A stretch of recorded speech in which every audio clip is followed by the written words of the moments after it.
বন্ধুরা, আমি চিম্পু আবার চলে এসেছি তোমাদের চ্যানেলে।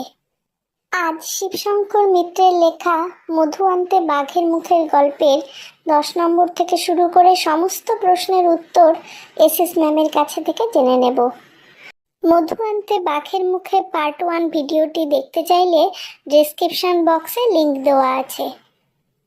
আর একটা কথা বলি, এখনো যারা সাবস্ক্রাইব করোনি তারা চটপট সাবস্ক্রাইব করো আর পাশের বেল বাটনটি অন রাখো, যাতে করে পরবর্তী নোটিফিকেশনগুলো পেতে পারো।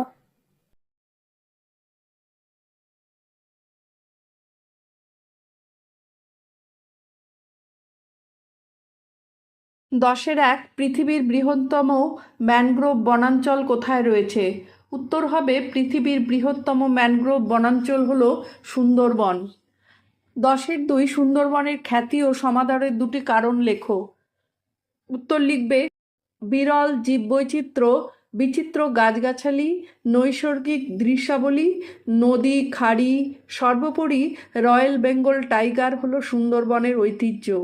পর্যটন, বিজ্ঞান, গবেষণা, তথ্য ও তত্ত্বের ভাণ্ডার, এই ঐতিহ্যবাহী অরণ্যভূমি আমাদের গর্ব। কোন কোন গাছে সাধারণত মৌচাক দেখা যায়? উত্তর লিখবে সুন্দরবনে খলসি, গেওয়া, কেওড়া, গড়ান ইত্যাদি গাছে মৌচাক দেখা যায়। 11 দাগের প্রশ্নটি হলো ক স্তম্ভের সঙ্গে খ স্তম্ভ মিলিয়ে লেখো। এখানে উত্তরটা কয়ের সঙ্গে, যেমন মধু হবে মৌচাক, নাস্তা হবে জলখাবার, কাস্তে হলো কাটারি, আর ডিঙি হলো ছোট নৌকা, শীষে হলো ছোট সরু খাদ, সাঁকো হলো সেতু।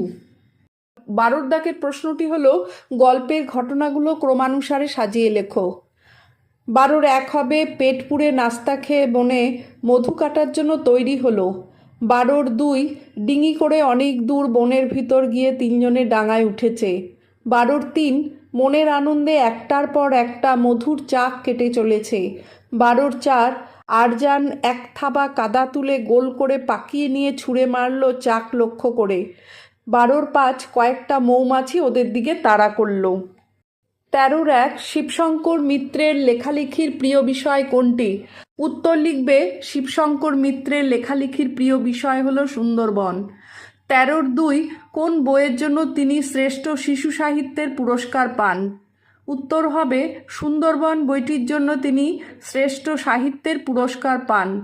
13-র 3, সুন্দরবনকে নিয়ে লেখা তার দুটো বইয়ের নাম লেখো। উত্তর লিখবে বনবিবি, বিচিত্র এই সুন্দরবন। 14 দাগের প্রশ্নটি হলো নিচের প্রশ্নগুলোর উত্তর নিজের ভাষায় লেখো। 14-র 1, বসন্তকালে সুন্দরবনের দৃশ্যটি কেমন তা নিজের ভাষায় 5টি বাক্যে লেখো। উত্তর লিখবে বসন্তকালে সুন্দরবনে গাছে হলুদ রঙের ছোট ছোট ফুল ফোটে, সেই ফুলের গন্ধে মৌমাছি ছুটে যায়, ঝিরঝিরে বাতাস বইতে থাকে। 14-র 2, যদি তুমি কখনো সুন্দরবনে মধু সংগ্রহ করতে যাও তবে কাকে কাকে সঙ্গে নেবে, জিনিসপত্রই বা কী কী নিয়ে যাবে? আমি আমার আরও 2 জন বন্ধু রাতুল ও উৎসবকে সঙ্গে নেব। সাথে নেব চট, কাস্তে, মশাল আর ধামা। উত্তর 3, বাংলার বাঘ নামে কে পরিচিত? স্যার আশুতোষ মুখোপাধ্যায়কে বাংলার বাঘ বলা হয়। বাঘা যতীন নামে কে পরিচিত? যতীন্দ্রনাথ মুখোপাধ্যায়কে বাঘা যতীন বলা হয়। 14-র 5, সুন্দরবনে মধু সংগ্রহ করতে যাওয়া অত্যন্ত ঝুঁকিপূর্ণ কাজ, এই বিষয়ে 5টি বাক্য লেখো। উত্তর লিখবে বাঘের ভয় আছে, বিষাক্ত সাপ আছে প্রচুর পরিমাণে, এছাড়া নদীতে কুমিরের ভয় আছে, ঠেসমূলের জন্য ঠিকমতো চলার উপায় থাকে না, এছাড়াও অনেক ছোট ছোট জন্তু থাকে। 14-র 6, ধনাই কিসের মন্ত্র জানে? মৌমাছিকে ভুল পথে চালিত করার মন্ত্র জানে। 14-র 7, গড়ান গাছের ফুল দেখতে কেমন? গড়ান গাছের ছোট ছোট হলদে রঙের ফুল হয়। ডিঙি করে মধু সংগ্রহ করতে কে কে গিয়েছিল? ডিঙি করে মধু সংগ্রহ করতে ধনাই, আজান আর কফিল গিয়েছিল। 14-র 9, টিকা লেখো ট্যাক আর শীষে। ট্যাক হলো দুটো ছোট নদী মিশবার ফলে একটা ত্রিভুজ খণ্ড তৈরি হয়, এই ধরনের ত্রিভুজ আকারের জমির মাথা ট্যাক বলেই পরিচিত। আর শীষে হলো 3-4 হাত চওড়া একটা ছোট সরু খাতকে শিশে বলে। 14-10 মধুর চাক খুঁজে পাওয়ার পন্থাটা কি? মধুর চাক খুঁজবার পন্থা হলো মৌমাছি ফুল থেকে মধু নিয়ে কোন দিকে ছুটে চলেছে তা লক্ষ্য করা এবং তার পিছু পিছু সেদিকে যাওয়া। 14-11 কফিল ও আরজানকে পেছনে ফিরে ডাকার সময় ধনাই কি দেখেছিল? ধনাই দেখেছিল একটা বাঘ বিকট হুঙ্কারে তার ওপর ঝাঁপিয়ে পড়ল। 14-12 বাঘটা শীষের ভিতর পড়ে গেল কিভাবে? উত্তর লিখবে বাঘটা ধনাইয়ের ওপর ঝাঁপাতে গিয়ে লক্ষ্যভ্রষ্ট হয়ে পড়ল তবলা গাছের ওপর। গাছটাতে ঠোক্কর লেগে মাথায় আঘাত পেয়ে বাঘটা উল্টে পড়ল শীষের ভেতর।